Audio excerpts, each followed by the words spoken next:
मध्य प्रदेश विधानसभा चुनाव में इस बार बड़ा राजनीतिक उलटफेर होता दिख रहा है। सीएम शिवराज सिंह चौहान की पारंपरिक मजबूत पकड़ वाली सीटें और उनका गढ़ कहे जाने वाले क्षेत्र अप्रत्याशित चुनौतियों का सामना कर रहे हैं। शुरुआती रुझानों और चुनावी माहौल बताते हैं कि सत्ता में चौथी बार वापसी की कोशिश कर रही बीजेपी को कांग्रेस से कड़ी टक्कर मिल रही है। विजयपुर में 9वें राउंड की गिनती पूरी हो गई। यहां बीजेपी के रामनिवास रावत 6,876 वोटों से आगे चल रहे हैं। 9वें राउंड की गिनती तक कांग्रेस के उम्मीदवार मुकेश मल्होत्रा को 40,143 वोट मिले हैं। तो वहीं बुधनी में दूसरे राउंड की गिनती में भी कांग्रेस आगे चल रही है। दोनों उम्मीदवारों के बीच लगभग 1,000 वोटों का अंतर है।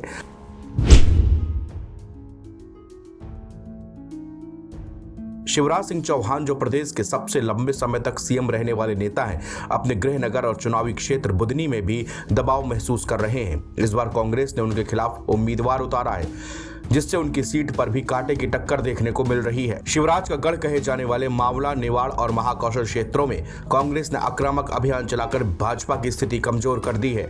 कांग्रेस ने जातिगत समीकरणों और स्थानीय मुद्दों को प्रमुखता देते हुए बीजेपी को चुनौती दी है। कमलनाथ और दिग्विजय सिंह की जोड़ी ने शिवराज के गढ़ में लगातार रैलियां और जनसभाएं करके मतदाताओं को लुभाने की रणनीति अपनाई। इस बार कांग्रेस ने गौरव यात्रा के जरिए ग्रामीण इलाकों में बीजेपी के सामने विकास कार्यों और किसान समस्याओं का मुद्दा उठाया है।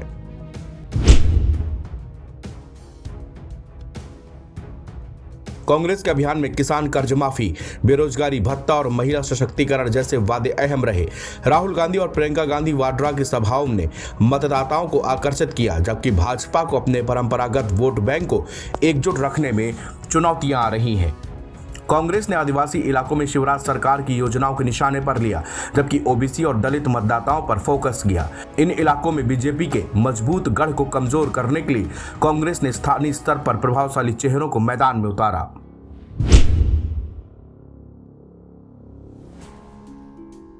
बीजेपी के लिए शिवराज सिंह चौहान इस चुनाव में अकेला चेहरा है, लेकिन एंटी इनकम्बेंसी फैक्टर बड़ा मुद्दा बन रहा है।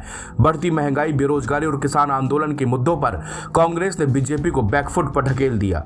शिवराज सरकार के खिलाफ स्थानीय स्तर पर असंतोष को कांग्रेस ने भुनाने में कोई कसर नहीं छोड़ी है। शिवराज के लिए बड़ा खतरा उनके ही गढ़ में बीजेपी के अंदरूनी गुटबाजी से भी है।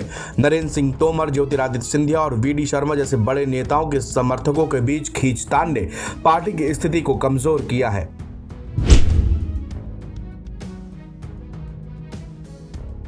बुधनी, जो कि शिवराज का गृह क्षेत्र है, इस बार कांग्रेस के लिए बड़ा लक्ष्य बन गया है।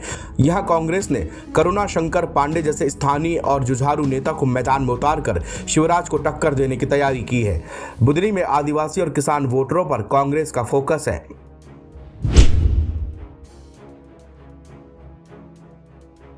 विशेषज्ञों का मानना है कि शिवराज सिंह चौहान को व्यक्तिगत लोकप्रियता अभी भी बीजेपी के लिए मजबूत आधार है, लेकिन ये अकेले फैक्टर इस बार पर्याप्त नहीं हो सकता। कांग्रेस का संगठित और मुद्दा आधारित प्रचार बीजेपी के पारंपरिक वोट बैंक में सेंध लगा रहा है।